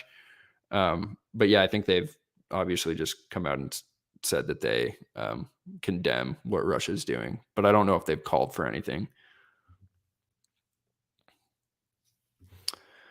All right. And then Louis Angeles, I work with Louis as a fellow for fee, as a Hazlitt fellow for the Foundation of Economic Education. He said, no matter how you feel right now, don't forget that sanctions are an act of war. Imposing sanctions on another country will only escalate the situation. He's absolutely right. And then I wish I could show you guys this video. This is crazy. Tim Pool said, I wonder why Putin views Ukraine as a puppet of NATO. Could it be that Biden publicly bragged about a threat to illegally withhold aid to the country in exchange firing the prosecutor that was investigating the energy company his son was a board member of? So yeah, there's a typo, but yeah, there's this video. It's absolutely crazy. I hadn't heard this before. Biden just bragging at the Council on Foreign Relations, saying that like he got this prosecutor fired that was investigating. I think it would have been Burisma then, because the guy, yeah, Biden withheld aid to Ukraine as vice president to fire this prosecutor that was investigating. I believe it was Burisma. And in this video, he says, well, son of a bitch, I actually got it done. And the guy who posted the video says, imagine Joe Biden had been focusing on geopolitical end goals instead of getting a prosecutor fired who was investigating corruption involving his son. Imagine. And then Odyssey tweeted, quick FYI about what will happen soon. Only certain channels citing official sources will be able to speak about the Ukraine war on YouTube. So if you're a news and commentary channel, get everyone on Odyssey before they shut you down, demonetize you without warning. I am on Odyssey. So if you guys have Odyssey, you should sign up for Odyssey and then subscribe to me, because I think they're absolutely right. Like that's the trajectory we're going down. And I think, what was the guy's name? Someone might know in the comments, but I think his name's Majid. He was on Joe Rogan's podcast the other day, and he said that he's going on Odyssey, which it's huge because he has like 450,000 followers on Twitter. So it's cool to actually have some big voices embracing Odyssey. And then I tweeted that it was perfect timing for comic Dave Smith to introduce 11 million people to Scott Horton and antiwar.com on Joe Rogan's podcast the other week. We need strong non-interventionist voices right now. Yeah, Majid Nawaz is what someone in the comments said. Everyone should check out that episode with Joe Rogan with Majid, and then also check out this episode with Scott Horton. It's really awesome to see. I think both Dave Smith and Scott Horton got a bump in subscribers after this, which is really important right now. Scott Horton, I mean, he's the guy who really got me into foreign policy. I read Fool's Errand and then Enough Already, and then I met Scott Horton when he came to Montana, and talked to my student group on campus here. And yeah, he's a really great voice, and he also testified at the Capitol, and I know he's been doing some other stuff with the Defend the Guard legislation in other states like Utah and Texas.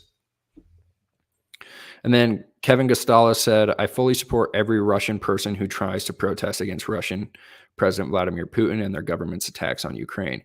We need anti-war mobilizations, particularly in Russia, but also in the US and European countries. It's necessary to stop this escalation. And then, yeah, I said, I really want to know what so-called fiscal conservatives are willing to do to defend Ukraine with all their talk of Biden inflation. A conflict will only make things worse since, we're broke and the Fed would have to print more money to fund war. Which, yeah, it's just, it's like they're able to sit there conveniently and kind of attack Biden for inflation that Trump caused and Bush caused and Obama caused, and now Biden is causing through their deficit spending. So Republicans are conveniently sitting there making all these fiscal arguments that are also simultaneously contradictory, as they're advocating that we should go to war, which would also increase more deficit spending and would require more funding. So it's ridiculous, and it's all a joke. I really want to know what they actually think we should do, because I don't think that they're the fiscal conservatives that they pretend to be. And then, yeah, Biden did talk today at 12:30 Eastern time, and apparently he was late again. He was pushed back to 1:30 Eastern time. And then the Libertarian Party of New Hampshire said, not wanting the United States to get involved in someone else's fight and recognizing the role they played in bringing things to where they're at doesn't mean you're pro-Russia. Don't let corporate media simps bully you like that. Eric Brakey said, Russia has a genuine fear of being surrounded by NATO. Understanding this is key to finding a diplomatic solution in Ukraine. Refusal to understand this is the path to nuclear war. And then Richard Engel said, Moscow is willing to negotiate terms of surrender with Kiev. Kremlin press secretary Dmitry Peskov. In exchange, Ukraine would a guarantee of neutral status and the promise of no weapons on its territory. I think that's Russia TV. So yeah, it looks like Moscow is willing to back down, and it looks like it was actually somewhat of a small and targeted attack. We haven't really seen reports of casualties. I don't know if anyone else has seen them yet, but someone in the comments was saying that they hadn't seen any reports yet. So it looks like it was very targeted. It looks like they really were targeting military infrastructure. And I guess I did see that report that 10 civilians were killed. Zelensky was saying. I think Zelensky reported that. But yeah, it looks to be fairly targeted. Obviously, it's still insane and terrible. But hopefully it doesn't continue, and hopefully Kiev and Moscow are able to talk things out.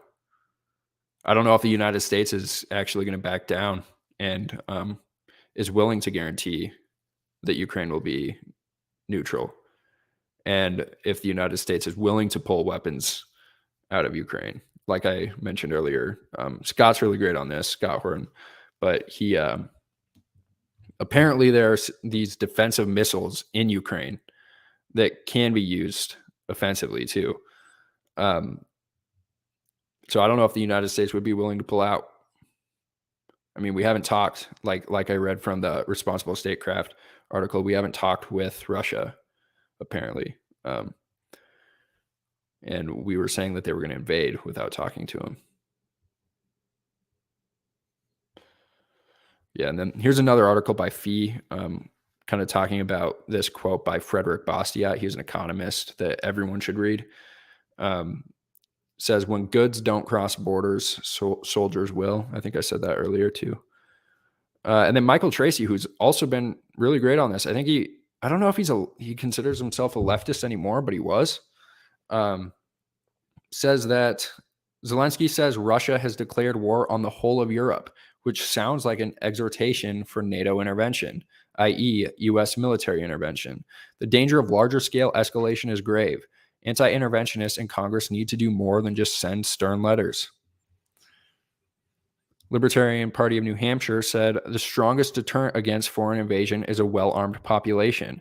If Eastern Europe and the world are to learn anything about Ukraine, it's to remove any gun control they have and to strongly encourage civilian firearm ownership. And then Aaron Mate said, Russia-Ukraine comes down to whether you're a Western chauvinist or not. Chauvinists presume that U.S. can expand a hostile NATO to Russia's border, back a 2014 coup, flood Ukraine with weapons, and use its people as cannon fodder, and choose Ukraine's far right over Minsk peace accords.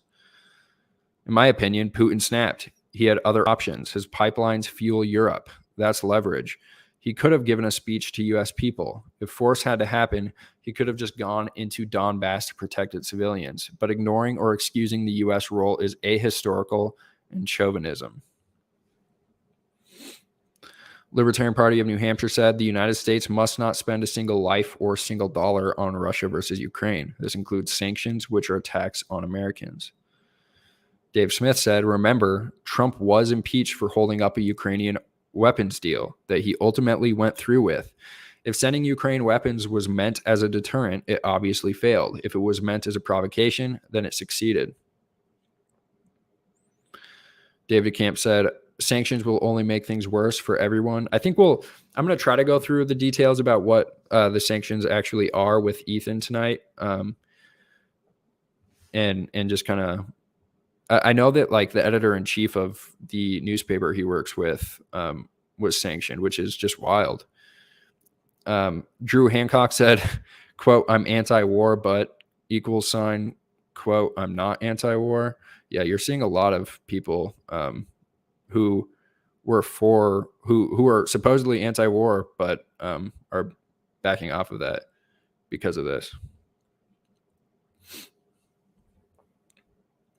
And then, someone said that, just reporting the Richard Engel thing, that Moscow is willing to negotiate terms of surrender so long that Ukraine guarantees neutral status and the promise of no weapons on its territory.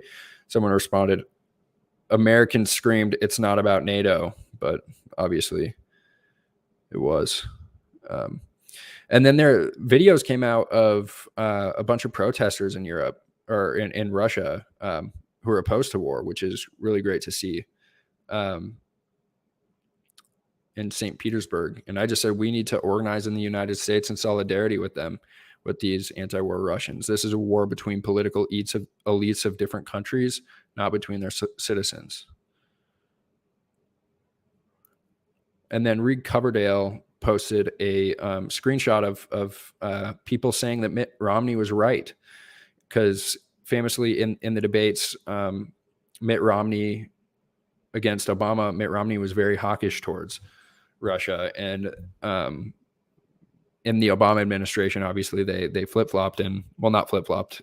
Mitt Romney's still very hawkish towards Russia, but then the Democrats also simultaneously started to become very hawkish towards Russia. And Reed says that all these morons tweeting Romney was right need a history lesson. Romney thought Obama was too easy on Russia in 2012. But in 2014, Obama couped Ukraine and installed a puppet government to oust Putin from his only warm water port in Crimea, escalating tensions and bringing us here. And then Fee Online tweeted that the worst, this is a Ludwig von Mises quote, the worst evils which mankind has ever had to endure were inflicted by bad governments. And then, so this is more about just the sanctions and the United States response. So Biden did say that he won't, and I think he doubled down on this, that he won't send any troops to Ukraine. But Dave DeCamp is saying that Biden reportedly was presented with options to carry out massive cyber attacks against Russia. Options include disrupting internet service, shutting off electricity, tampering with railroad switches. No denying this would be an act of war. That would just be crazy. Like it goes back to what I'm saying. Like, why is it that like people are so willing to make people in other countries suffer just because their governments are despotic? It's crazy. Like if China or Russia just started sanctioning, and like if China just stopped selling all of their so all of the imports we get from China, if China just stopped shipping all of them, because Biden was our president or Trump was our president, like, and just starved us out because we don't make anything in this country, like, obviously we would object to that. I'm gonna check the comments again.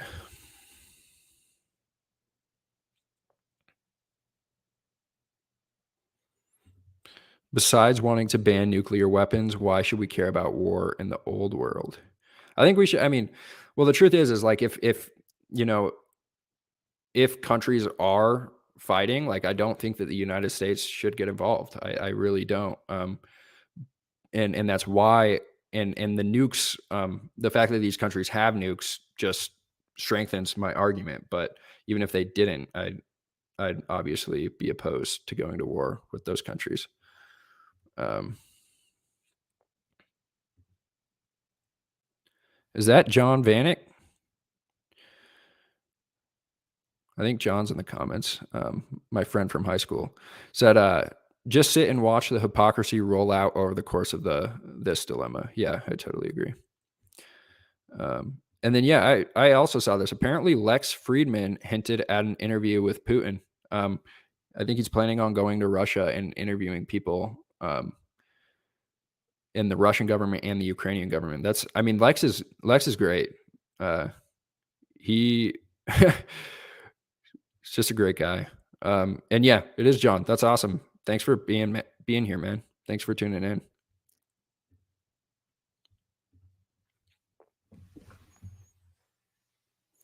So yeah, back to Twitter.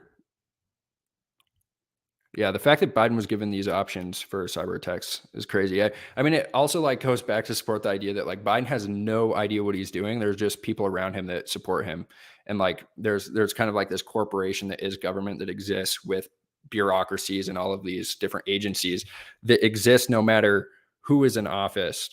These people who are elected who stay in these bureaucracies and these agencies between presidents, like they're the scary people. They're the ones who are running things. Kind of makes this entity that is government like uh, exist beyond just an individual. And when Biden comes in office, like these agencies obviously report to Biden, and they're able to influence him. He has no idea what's going on, and he was approached with this policy um, to cyber attack Russia, which is absolutely crazy. And then Clint Russell said, "No one wins in a war between nuclear powers. So if you armchair pro-war pundits could STFU, that would be great."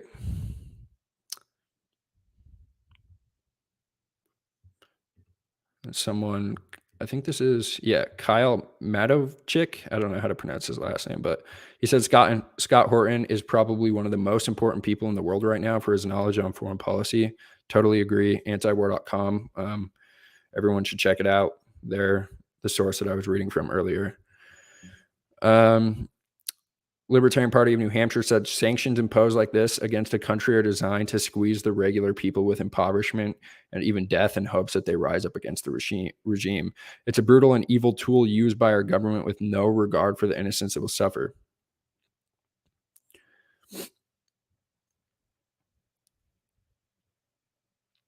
Yeah, so that's the top of my everything that I've retweeted. So I don't know if I don't know what has happened since I started live streaming, but I know that Biden did have his press conference, or his did give his speech, and I know that he announced some sanctions, and I think we'll dive a little bit into that tonight with Ethan Holmes. But yeah, I appreciate everyone tuning in. Might check the top articles really quick on Twitter. So people are just tweeting antiwar.com.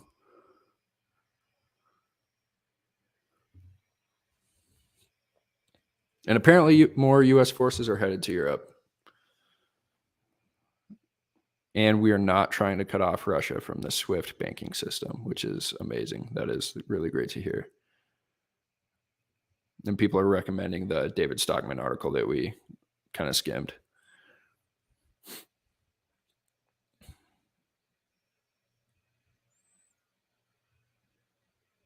We'll just read this one article from antiwar.com really quick, and then we'll finish the live stream. So this is Dave DeCamp writing again for antiwar.com. He says that Biden announced more sanctions on Russia and that more U.S. forces are headed to Europe. The U.S. and its allies are not trying to cut off Russia from the SWIFT banking system, citing European opposition. On Thursday, President Biden announced more sanctions on Russia in response to Moscow's military offensive. The sanctions aim to cut exports to Russia, block the assets of 4 major Russian banks, and target individual Russian elites. For now, the U.S. and its allies are not trying to cut Moscow out of the SWIFT international payment system. Biden claimed the sanctions he announced, combined with the ones he imposed earlier this week, are tougher than cutting Russia from SWIFT. He said that the sanctions would limit Russia's ability to do business in dollars, euros, pounds, and yen to be part of the global economy. This is going to impose severe costs on the Russian economy, both immediately and over time. We have purposely designed these sanctions to maximize a long-term impact on Russia and to minimize the impact on the United States and our allies, Biden said. The president reiterated that the U.S. is not sending troops to Ukraine to fight Russia, but said he would order more troops to Eastern Europe. Our forces are not going to Europe to fight in Ukraine, but defend our NATO allies and reassure those allies in the East, he said. Biden said he authorized the deployment of ground and air forces stationed in Europe to the eastern flank and additional U.S. forces capabilities to deploy to Germany as part of NATO's response. Earlier this week, U.S. troops and military hardware were sent to the Baltic nations as the U.S. and NATO are reinforcing areas near Russia and Ukraine, what they call their eastern flank. President Biden said that he has no plans to speak with Russian Vladimir Putin at this time.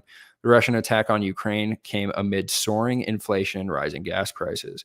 U.S. officials have said America should expect to feel some economic pain due to the U.S. sanctions.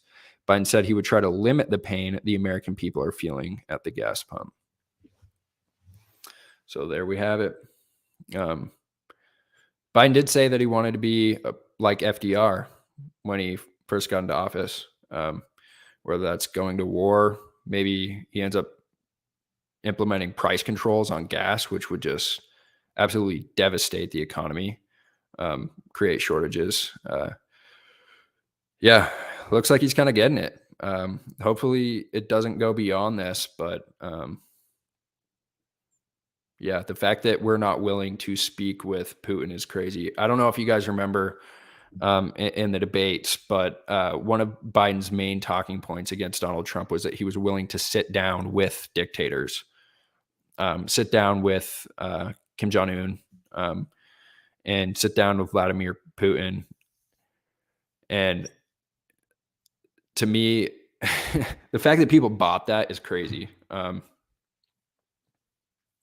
Yeah, we should be more diplomatic because if, as the previous articles we read said, we weren't talking with them while we were accusing them of about to invade Ukraine, and we kept moving the date, right? Like we kept saying, "Oh, they're going to invade on Wednesday. They're going to invade tomorrow. They're going," and meanwhile, we weren't talking to them, and we were putting them in this box where we were either going to absorb Ukraine into NATO or they would have to invade. And unfortunately, it was the latter, and they didn't just stick to the Donbass region. Originally, we thought that they were only going to send peacemakers to the Donbass region. That's what they said. But obviously, you can't trust states, governments, and what they say. So yeah, I really hope to keep you guys updated. I actually have my first day off in a really long time. I've been studying for the LSAT. Finally took the LSAT, and I'm waiting for my score back, which I honestly have no idea how I did on the LSAT. I don't know how I scored. It largely depends on which section of the LSAT was the experimental section, because one of the sections is for future questions. They're testing people on future questions that they might have in future tests. And I honestly have no idea how I did, because depending on which section was the experimental one, I either did really good or probably really bad. So I'm waiting to hear back from that. Meanwhile, I'm just doing some like technical, like graduation stuff. So I figured since I did have some kind of breathing time today, I would just give you guys an update, read the news because I hardly ever get to do that, and go through Twitter and update you guys with everything that I'm reading. Again, I will be going live at 7:30 tonight with Ethan Holmes. It's great. You should definitely check out my previous podcast with him. I did an update on the Russia-Ukraine situation with him, I think about 2 weeks ago now. I also just did a regular interview with him, I think last summer. He's a very interesting guy, very knowledgeable, and I think he'll have a lot to say tonight. I'm also potentially bringing my friend Spencer Whitaker into the interview. And yeah, I hope to see all of you guys tonight at 7:30. I posted the link on Twitter, or I will post the link on Twitter, but it is on YouTube right now if you guys want to find that. I'll also, I'll post it on all my social media. Remember to subscribe to me on YouTube. I'm on Apple Podcasts, Spotify, SoundCloud, all the podcatchers. And also check me out on Twitter at @MLiamMcCullum. And then I'll just go through the comments one last time before I get off.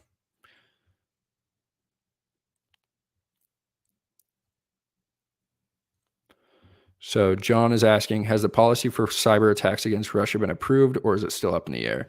I would assume it's still up in the air, but I think Ethan was telling me last night that it was difficult for him to communicate with people in Russia, and I don't know what was going on there. A lot of this probably won't be confirmed for a while, and I'm assuming a lot of this stuff would be covert. It's not like they're going to go to Congress to approve any of this. But I don't know. I mean, I haven't since I first started live streaming. I haven't really paid attention to see if there are any other developments. But yeah, I'll hopefully keep you guys updated, and definitely tune in tonight to see what Ethan has to say, because as we're recording, he's currently in a bunch of talks. He's like I said, he works for Sputnik News, so he attends a lot of these press conferences. So he was up late last night paying attention to the Security Council meetings, and he'll have a lot to say about what they talked about last night and what the accusations were, what Russia was saying.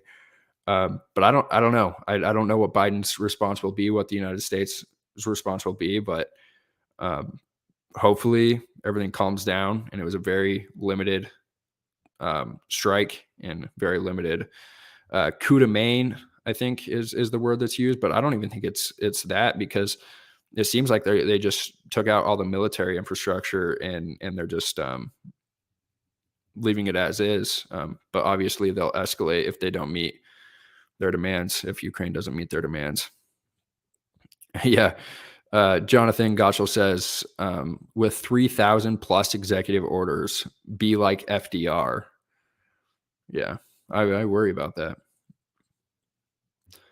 Someone said Scott Horton on Part of the Problem said this is a token force that would turn tail and run if the Russia army would come their way. I think that's absolutely true. The only problem is if they have United States support, and I don't think they do, but if like the United States backs them, then it kind of like disrupts all the incentives, and it emboldens the Ukrainian government and puts them in a situation where they're less likely to be diplomatic and try to compromise on something. So it really, I think it actually comes down to what the United States and NATO and the UK and what their responses are going to be. But yeah, I mean, as for now, they would absolutely collapse, just like the Afghanistan government did. They're just propped up. They are a token force. Obviously, Russia would be able to defeat them. And I know a lot of people were thinking that, like, if anything, like Russia's just going to prop up a Russian government, a puppet government in Ukraine, and take it away from the West. So that's a possibility too. Someone's asking what law school I want to get into. I think I want to go local. I think I want to go to a law school here. And I majored in philosophy, journalism, and pre-law. And then I also got a certificate in, what was it? Philosophy, politics, and law. And I graduate in May. Hopefully. Maybe I'll get drafted.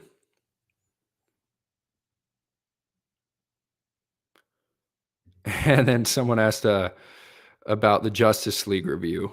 Um, yeah, I need to schedule that. I've if anyone hasn't checked it out, like you guys should go check out my reviews with my friends Austin Amestoy and Spencer Whitaker. We reviewed, I think we reviewed Wonder Woman 1984, Man of Steel, and no, we reviewed Man of Steel and Batman v Superman, and we promised that we were gonna review Justice League. I've only seen it. I've seen it twice, which is actually saying quite a bit because it's so long. But I want to watch it one more time, and I think I want to watch it with both of them just so that we can kind of like figure out what we think about things together and figure out what we would talk about. But I'll talk to them and see if they want to do it soon. Spencer should be on the podcast tonight, or he might be. So I'll talk to him about it after. But yeah, thank you guys for tuning in. I'm gonna end the broadcast now, but subscribe to me on everything I said. I'll link to everything in the description, and then watch my live stream tonight at 7:30.